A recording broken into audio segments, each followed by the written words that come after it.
à Nairobi. Il a mis en exergue le fait que 56 groupes armés et 40 chefs des communautés locales participent activement à ces pourparlers de Nairobi alors que 4 seulement résistent. Il s'agit du M23, des Mai Mai Zahir et de Yakotumba, ainsi que la Codeco, responsable de nombreuses monstruosités ces dernières semaines dans l'est de la République démocratique du Congo. Les attentes de la République démocratique du Congo de son partenaire américain se résument en 5 points. Que tout soit mis en œuvre afin que le M23 dépose des armes sans condition et adhère au processus de Nairobi. Que le président Uhuru Kenyatta reçoive le soutien diplomatique dont il a besoin pour la mise en œuvre du plan de Nairobi et comme observateur intéressé que les États-Unis impulsent une dynamique pour que les protagonistes respectent le plan de Nairobi, que le Rwanda cesse définitivement de faire le malin en soutenant les groupes armés en République démocratique du Congo et enfin sur le plan bilatéral, activer les accords dans le domaine des défenses et créer un environnement psychologiquement calme propice à la réussite du plan de Nairobi. Le souci du président Félix Antoine Tshisekedi Tshilombo de bâtir une armée forte a été partagé avec Anthony Blinken et pour y parvenir, le soutien du pays de l'oncle Sam est important. Le chef de la diplomatie américaine qui a tout suivi, Christophe Lutundula, s'est engagé à apporter tout son soutien à la République démocratique du Congo et au processus de Nairobi. Les États-Unis s'impliqueront pour que les voisins de la RDC s'abstiennent des incursions en territoire congolais. Un sommet se tiendra le 17 juin prochain pour une évaluation du processus de Nairobi afin d'inventorier les groupes armés réfractaires, a annoncé le vice-premier ministre, ministre des Affaires étrangères et de la coopération internationale, Christophe Lutundula Napala. Pour terminer, le secrétaire d'État américain a évoqué les prochaines élections congolaises qui devront se tenir dans le délai attendu par tous. Une mission qui se poursuivra ce jeudi avec une rencontre prévue au Sénat américain pour la même cause. Les nouveaux régiments et bataillons affectés en territoire de Djougou et Irumu ont échangé avec les gouverneurs militaires de la province d'Elituri, Johnny Luboya. Une occasion pour le général Niembo Abdallah d'inviter ses compagnons d'armes à la discipline et à ne pas se livrer aux pratiques d'anti-valeurs.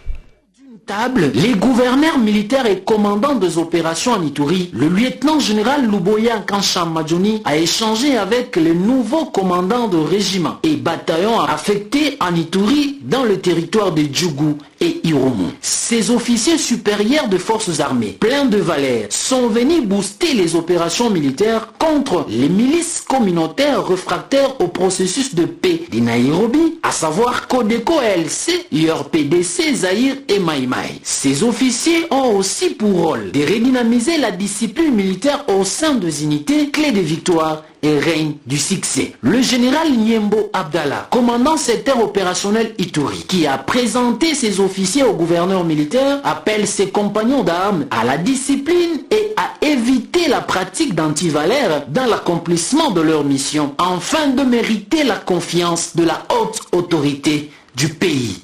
Le message à la population aujourd'hui, c'est partant de leur volonté. Ils ont présenté auprès du président de la République en ce qu'on essaie d'échanger les commandants des régiments, commandants bataillons dans ces secteurs. Il y a de ceux-là qui ont mis beaucoup de temps et c'est effectif aujourd'hui.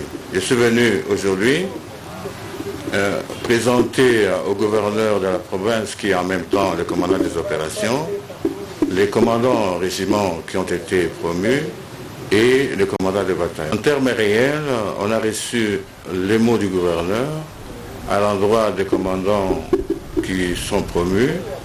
Surtout, nous sommes proprement pour les opérations, proprement dites.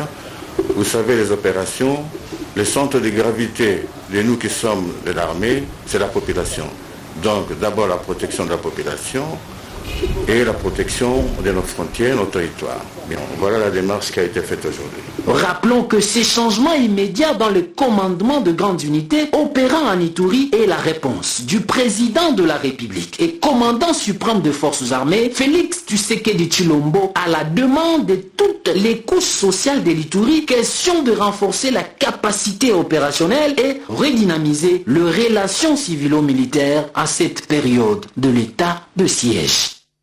Arrivé au Nord Kivu du commissaire général adjoint de la police nationale congolaise pour soutenir les Nord-Kivousiens dans la lutte contre les ennemis de la paix dans la partie est de la RDC. Regardez. Général adjoint de la police nationale congolaise, PNC, en charge des opérations, est arrivé à Goma ce jeudi 2 juin 2022. Le commissaire divisionnaire Patience Mouché Diave indique que sa présence consiste à soutenir les Nord-Kivousiens dans leur résistance contre les ennemis de notre République. Le commissaire divisionnaire Mouché Diave révèle également qu'il est au Nord-Kivu pour prêter main forte au FRDC en sécurisant les agglomérations et villages déjà libérés. Et nous, de la police nationale congolaise, nous sommes descendus ici, comme je vous l'ai dit, c'est pour soutenir la résistance des enfants du Nord Kivu et en tête le gouverneur de la province. 2, nous sommes venus rappeler les missions de la police, surtout pendant cette période difficile que nous sommes en train de traverser, c'est-à-dire quoi? Sécuriser à 100% la population du Nord Kivu, à travers les patrouilles, le bouclage. 2, prêter main forte aux forces armées de la République démocratique du Congo qui sont au front. Comment prêter main forte? C'est-à-dire en sécurisant les agglomérations libérées par les FARDC. Voilà un des exemples que je viens de recevoir déjà sur le terrain, que notre police n'a pas hésité, elle est déjà présente à Kibumba, en train de prêter main forte aux forces armées. Aussitôt arrivé, le numéro 2 de la PNC est allé présenter ses civilités au gouverneur militaire Constant Dima, avec qui il a longuement échangé au sujet de la situation sécuritaire qui prévaut ici en province.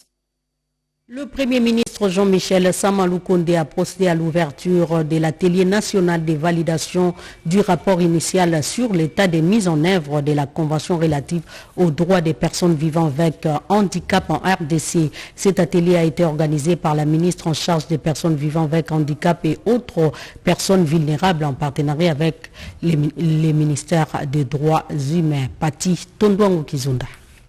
Après la ratification en septembre 2015 par la République démocratique du Congo de la Convention des Nations Unies sur les droits des personnes vivant avec handicap, l'heure est aujourd'hui à la validation du rapport initial sur l'état de la mise en œuvre de cette convention. Et c'est là, sous le haut patronage du Premier ministre et chef du gouvernement, Jean-Michel Samaloukonde Kyenge. La dite convention définit les principes fondamentaux devant régir l'action gouvernementale de tous les États partis dans leurs efforts pour la pleine et l'effective inclusion sociale des personnes vivant avec handicap. Ouvert par le Premier ministre ce jeudi 2 juin 2022 au Musée national, l'atelier de validation de ces rapports initiaux pour Jean-Michel Samaloukonde Kyenge démontre de la volonté de son gouvernement et de sa détermination de traduire dans les faits cette volonté du chef de l'État Félix-Antoine Tshisekedi Tshilombo de tout mettre en œuvre pour assurer une pleine inclusion sociale des personnes vivant avec handicap dans tous les secteurs de la vie, conformément à cet instrument juridique des Nations Unies. La question de la promotion et de la protection des droits des personnes avec handicap figure parmi les priorités du gouvernement de la République démocratique du Congo à travers son pilier 13 de l'action gouvernementale qu'il met en exergue la vision du chef de l'État et met également un accent sur la lutte contre la pauvreté et les inégalités sociales en République démocratique du Congo. Le rapport initial sur l'état de mise en œuvre de la Convention relative aux droits des personnes handicapées est un support important pour l'orientation de l'action gouvernementale en faveur de cette catégorie sociale longtemps marginalisée. La ministre déléguée en charge des personnes vivant avec handicap a rendu hommage au chef de l'État pour la mise en place dans le gouvernement central de ses portefeuilles en charge des handicapés une innovation. En outre, pour Irène Sambo, ces rapports pays va permettre d'accélérer et de renforcer les efforts pour la promotion et la protection des droits des personnes avec handicap. Certes, le travail est énorme au vu des défis, notamment en ce qui concerne l'accessibilité et l'autonomisation des personnes avec handicap. Cependant, la volonté politique déjà manifeste au sommet de l'État et l'appel à l'action lancé par le gouvernement à toutes les parties prenantes dans le domaine du handicap rassure du changement de dogme et de l'amélioration de la situation sur terrain à l'horizon 2030. Les représentants pays du Bureau conjoint des Nations Unies aux droits de l'homme, du CBM, comme du secrétaire général des Nations Unies, ont tous salué les efforts fournis par la République démocratique du Congo en matière de protection des droits des personnes vivant avec handicap. Vous le savez, les papes arrivent en RDC dans les 3 prochains jours. Les activités préparatoires pour l'arrivée du souverain pontife ont été lancées hier à Ndolo, ici même à Kinshasa. Je vous propose un extrait du briefing organisé sur le site avec les porte-parole du gouvernement et ministre de la communication, Patrick Mouyaya Katembe. L'Église et les gouvernements ont annoncé l'arrivée du souverain pontife en République démocratique du Congo. Le Vatican confirme, malgré la situation qui a prévalu il y a quelques jours à l'est de la République démocratique du Congo, la visite du pape, le souverain pontife sera en République démocratique du Congo du 2 au 5 juillet prochain pour nous amener les messages de compassion et de réconciliation. La dernière visite que nous avons reçue du pape date de 85, il y a exactement 37 ans. C'est question pour nous de faire vivre cet événement, mais aussi pour lancer officiellement la campagne de mobilisation, la campagne de communication autour de cet événement qui se tiendra sur ces sites à Kinshasa et sur le site de Kanyaruchinya à Goma, juste en face du volcan Nyiragongo. C'est donc une visite qui est pleine de symboles. Et le pape se rend au Congo car le Congo est important pour l'Église, parce que le Congo est important dans le monde et parce que le Congo est important pour le Saint-Père et se trouve dans son cœur. Le Congo, je crois, est le pays numéro 6 en termes de catholiques dans le monde, au 6 ou 7. Il est le premier pays catholique d'Afrique comme nombre de catholiques. C'est le pays que, je ne sais pas si vous savez, que le premier évêque catholique de l'Afrique noire était congolais. Et c'est un pays qui, depuis 37 ans, c'est-à-dire presque 2 générations, n'a pas reçu le pape. Donc le pape a le désir de venir avoir ses enfants en tant que père. Et où ils viennent aussi pour voir, pas seulement ceux que sont enfants, mais tous les autres, les hommes, les personnes, les femmes de bonne volonté, et ils souhaitent regarder chacun dans les yeux. Un autre site où le pape va dire la messe, c'est à Goma. Nous sommes dans la province du Nord Kivu. Les travaux d'électrification sont amorcés par la SNEL. Regardez. Où va se dérouler la messe du 4 juillet sera électrifiée par 2 sociétés desservant l'électricité à Goma. Il s'agit de la SNEL et Virunga Energy qui ont fait la descente jeudi 2 juin pour avoir l'idée de l'emplacement. Messieurs Arnold Mukunati de la SNEL précise que l'usage du thermique sera effectué sur le site. Avec l'architecte, nous allons préparer les documents pour pouvoir installer générateur pour alimenter. Notre hiérarchie nous a demandé d'être sur site et de faire un état de besoin pour leur communiquer pour faire ces travaux. Josué Doura de Virunga Energy déclare qu'une moyenne tension et basse tension seront implantées sur le site en guise de contribution du parc national de Virunga à l'arrivée du pape. Nous sommes là pour appuyer l'Église dans la matérialisation de l'accueil du pape. Nous allons installer un transformateur moyenne tension, basse tension afin de fournir de l'électricité de qualité à l'église Nous allons le faire gratuitement, c'est notre contribution, c'est la contribution du Parc national de Virunga à cette activité.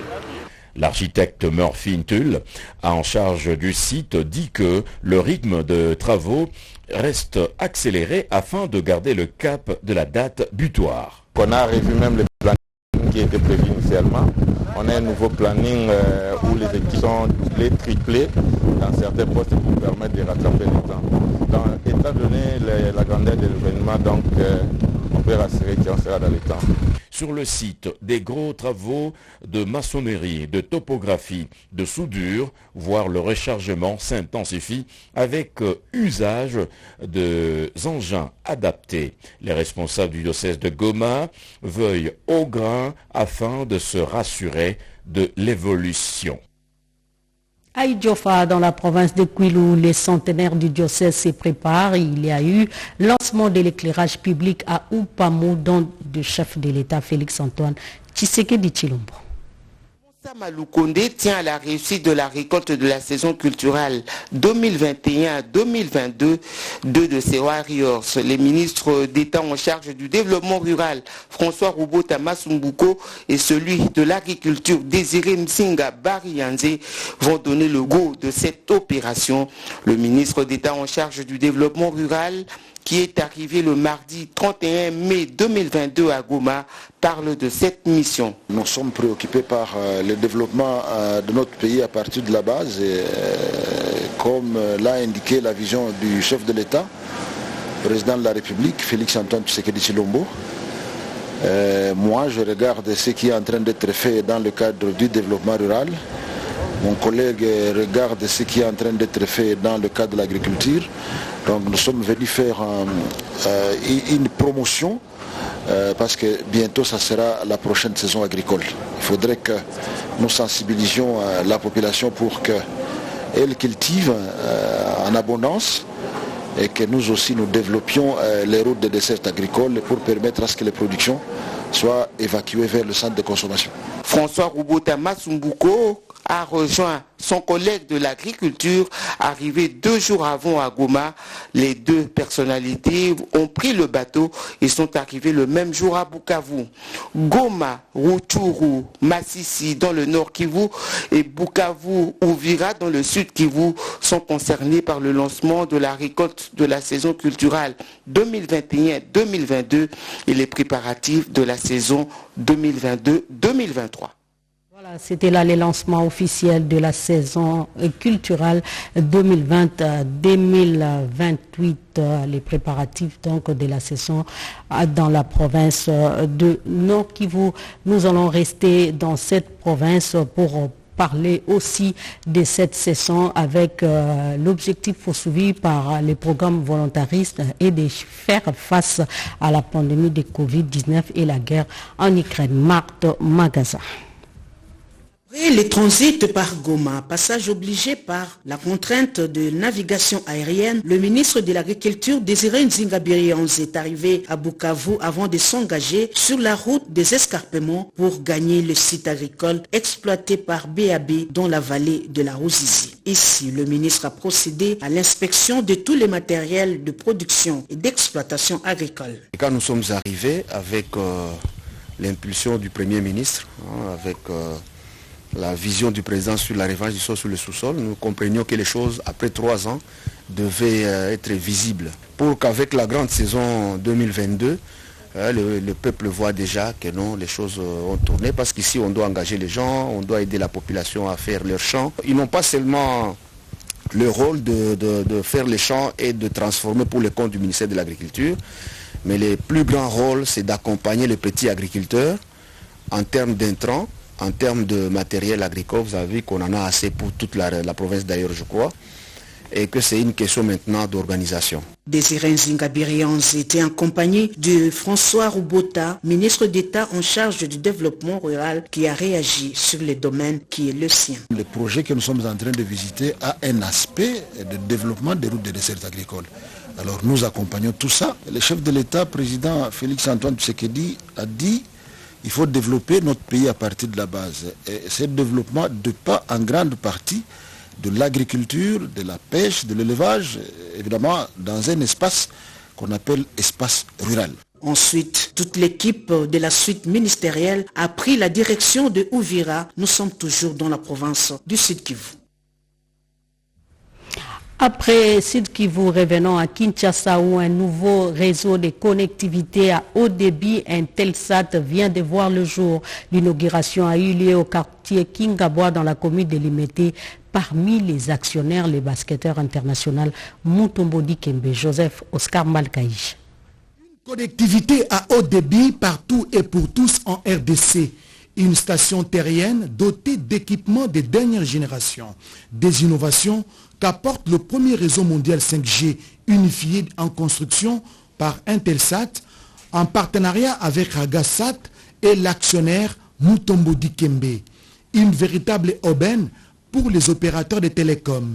L'inauguration de ces services de connectivité s'est déroulée dans ces installations de Kingabwa. Nous nous sommes associés pour atteindre un objectif qui est un objectif ambitieux. L'objectif de fournir des nouvelles solutions qui permettent de couvrir les territoires ruraux et de fournir de la connectivité à toutes les gens. C'est avec beaucoup de bonheur que le basketteur international Mutombo Dikembe, partenaire de ces groupes, s'est adressé à l'assistance. Le projet était très important du fait que c'était la première fois qu'une telle technologie soit placée en Afrique. Et Intelsat, mes partenaires ont choisi que le Congo soit le premier pays.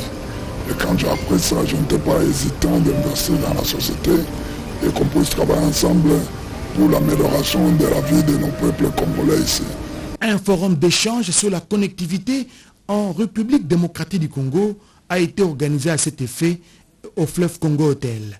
Des travaux en panel ont mis en exergue l'expertise technique et opérationnelle d'Intelsat dans un pays où 32 millions de personnes n'ont pas accès à un réseau mobile de haut débit et des solutions ont été envisagées dans les zones les plus reculées. Au chapitre de la formation professionnelle, les gouvernements de la RDC et les partenaires belges d'Enabel s'investissent dans la réhabilitation de l'Institut technique agricole de Mombélé. La ministre de la formation professionnelle Antoinette Kipoulou a échangé avec une délégation du Royaume de Belgique. Cédric Eninambo. 24 heures seulement après la visite d'inspection au site de l'ex-Institut technique agricole de Mombélé, choisi pour abriter les centres à construire grâce au financement de la coopération belge Enabel, la ministre de la formation professionnelle et métiers Antoinette Kipoulou Kabenga a eu une séance de travail avec la partie belge afin d'informer de l'évolution de la situation. La construction de ces centres de ressources qui rentrent dans le cadre du projet Kin'Emploi est une étape décisive, à en croire la ministre de la formation professionnelle, qui du reste a reçu des instructions claires du chef de l'État, Félix-Antoine Tshisekedi, et du chef du gouvernement quant à l'accélération de sa mise en œuvre. La partie belge, conduite par les ministres conseillers chefs de la section coopération de l'ambassade du Royaume de Belgique à Kinshasa, a apprécié à juste titre les avancées significatives enregistrées avec l'implication du président de la République. Il y a des avancées significatives dans ce programme qui devraient permettre d'ici quelques semaines de mettre la première pierre du centre de ressources ici à Kinshasa. Maintenant, nous avons la joie et la satisfaction d'avoir un terrain identifié donc, pour lequel dans les prochains jours nous aurons donc, la documentation nécessaire. Le contenu en termes d'activité est en cours de mise en œuvre avec cette singularité que nous travaillons main dans la main avec le partenaire du ministère de la formation professionnelle. 5000 jeunes sont concernés par ce projet qui fait déjà ses preuves en termes d'insertion professionnelle, voire des constitutions d'incubateurs. La RDC est une terre d'opportunités dans plusieurs domaines. Les potentiels et les opportunités d'investissement ont été mises en lumière par le directeur général de l'Agence nationale de promotion des exportations lors du sommet RDC-Ouganda qui s'était à Kinshasa. José Baïtouambo. Formaliser un partenariat avec un conseil ougandais de promotion des exportations afin d'affronter ensemble les contraintes autour des exportations de la République d'Ouganda et de la RDC, les vœux et celui exprimé par le directeur général de l'Agence nationale de promotion des exportations au Forum économique RDC-Ouganda. Au cours d'un panel, Mike Tambwe Lubemba a axé son intervention sur comment la RDC présente-t-elle une opportunité de marché pratique pour stimuler les commerces entre l'Ouganda et la RDC en mettant en lumière les potentialités et opportunités d'investissement que dispose le pays dans l'agriculture. En mettant en lumière les potentialités et opportunités d'investissement dont dispose le pays dans l'agriculture, l'industrie, les mines, les hydrocarbures, les infrastructures, le tourisme et la pêche. Ces potentialités, soutient-il, constituent des opportunités d'investissement et d'affaires pour l'Ouganda. Il s'avère donc nécessaire de sécuriser l'origine des produits exportés, même quand ces derniers font l'objet de réexportation. La formulation et la traçabilité de nos échanges par des technologies accessibles telles que le code-barre permettront de nourrir des statistiques de façon plus fiable et de générer des gains économiques conséquents en faveur de nos deux pays. Ces souhaits a rencontré les attentes de participants, particulièrement ceux de l'Ouganda, qui ont apprécié les propositions du directeur général de l'ANAPEX, Mike Tambwe Lubemba. Changeons de chapitre pour parler santé à présent. Le gouverneur de la province de Maniema a réceptionné un lot de médicaments et les bâtiments Fistula clinique à l'hôpital général des références de Kindu et celui de l'ISTEM dans la cité minière de Kalima. Toto Céleste Songo.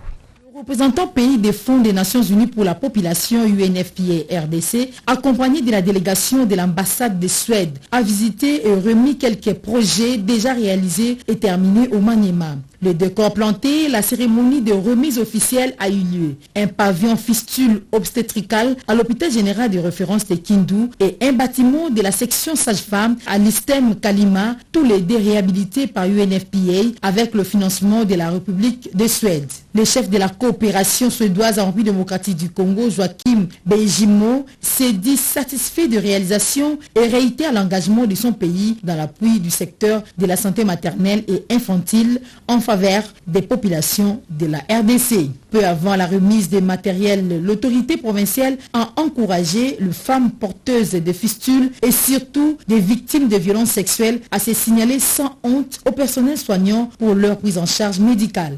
Je sollicite des bailleurs de fonds un accompagnement pouvant contribuer efficacement au relèvement de notre chère province et donner ainsi le sourire à nos populations, surtout dans les zones beaucoup plus affectées par les conflits armés. Après la remise symbolique du représentant pays UNFPA au gouverneur de province des clés du pavillon et du lot des médicaments et matériels médicaux, ça n'est suivi une visite guidée du clinique Fistula et la remise de kits aux 24 malades en surveillance médicale.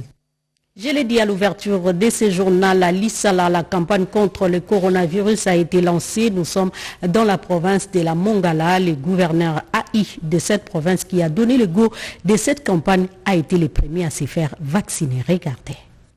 Gouverneur AI de la Mongala, Serge Mongolo Mandoubola, a procédé le week-end dernier au lancement officiel de la campagne de vaccination contre la pandémie de coronavirus à la Mongala. Le go a été donné à l'esplanade du gouvernorat devant les autorités politico-administratives, les professionnels de santé et la population de la Mongala. Prenant la parole du haut de la tribune, Serge Mongolo Mandoubola dit avoir organisé cette campagne pour contrer la tendance haussière de cette maladie constatée à travers la province. Il appelle ainsi tous les habitants de sa province à se faire vacciner. Pour Dr Adede, médecin-chef de zone de santé de Lissala, assumant l'intérim, pendant cette période, des sites fixes et mobiles sont déployés afin d'atteindre un nombre important de personnes à vacciner et prévenir la 5e vague de Covid-19. Il y précise aussi que les personnes cibles sont celles âgées de 18 ans et plus. Emmanuel Ebengili Kimba, ministre provincial de l'économie, faisant intérim de son collègue de santé, a quant à lui précisé que depuis le mois de mars dernier, la province a déjà vacciné plus de 1082 personnes. Précisons en fait qu'à ce jour du lancement, le gouverneur AI, les ministres provinciaux, les agents de l'ordre et 55 autres personnes ont pris leur dose de vaccin. En politique, l'Union pour la démocratie et le progrès social UDPS, cellule délimitée à Moamba, a été honorée avec l'élection du gouverneur du Kasaï central, John Kabea. Combattant et membre de cette cellule de base, un accueil de félicitations lui a été réservé au cours d'une matinée. Rodé Panda. C'est un accueil chaleureux qui a été réservé au nouveau gouverneur du Kasaï central, John Kabea, par les membres de sa famille politique UDPS, cellule de l'immunité résidentielle, dimanche 2022. Le nouvel élu, combattant de première heure de l'UDPS, issu de la cellule de l'immunité, a remercié sa famille politique et tous ses membres pour la confiance placée en lui. Il les a invités à accentuer leur soutien au chef de l'État, Félix Antoine Tshisekedi Tshilombo, qui ne jure que par l'émergence de la République démocratique du Congo. Le président de la cellule UDPS de l'IMT, Patrick Mbouyi Ngandu, s'est dit honoré par la présence du gouverneur au siège de la cellule. Nous sommes très satisfaits d'avoir été honorés par l'un des nôtres qui est membre de la cellule et membre de l'UDPS. Donc c'est ici l'occasion de lancer un message à tous ceux qui restent fidèles aux valeurs et aux principes de notre cher parti UDPS. Le gouverneur n'a pas manqué de réagir aux propos du président de la cellule de l'UDPS limitée. Aujourd'hui, j'ai trouvé que la cellule de l'UDPS résidentielle, c'est une cellule très organisée. J'ai vu une forte mobilisation de part et d'autre. J'ai trouvé des hommes responsables. Ils m'ont accueilli plus chaleureusement. Message d'encouragement parce que je viens de très loin dans ces combats ici. Mon élection, c'est une façon de donner l'espoir à ceux-là qui ont désespéré. Mais j'ai prouvé à la face du monde que tu peux être combattant, mais tu peux jouer des fonctions de responsabilité dans les jours à venir. La cellule de l'UDPS limitée a exhorté les nouveaux gouverneurs à travailler dans la vision du chef de l'État, notamment pour réaliser le projet de 145 territoires. Vous avez certainement reconnu les timbres vocaux de notre confrère Jean-Pierre Ndolo Demazou. En nouvelle, 3 juin 1986 comme 3 juin aujourd'hui, Charles Lwanga, un religieux brûlé vif à Namugonga, à 10 km de Kampala, en Ouganda. Depuis octobre 1964, ses compagnons ont été canonisés par les papes.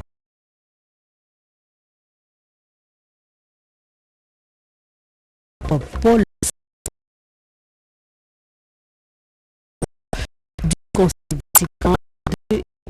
martyr de l'Ouganda, âgé entre 14 et 30 ans. Les jeunes africains faisaient partie du groupe des pages ou de la garde du roi Mwanga. Néophyte et fermement attaché à la foi catholique, il refuse de se soumettre au désir impur du roi et furent égorgés par épée, soit jetés au feu. En plus des 22 martyrs catholiques, ont été tués dans la même période et les 16 août 1912, les papes saints vénéralement les Charles Lwanga et ses compagnons. Ils sont béatifiés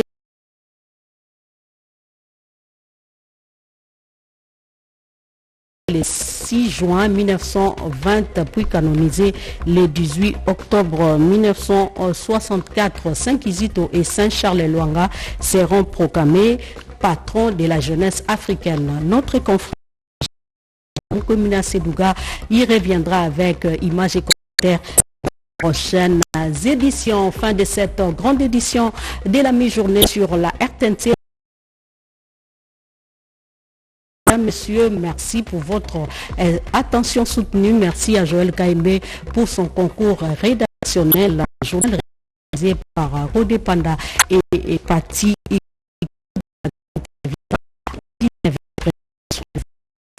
Chaque jour est une vie.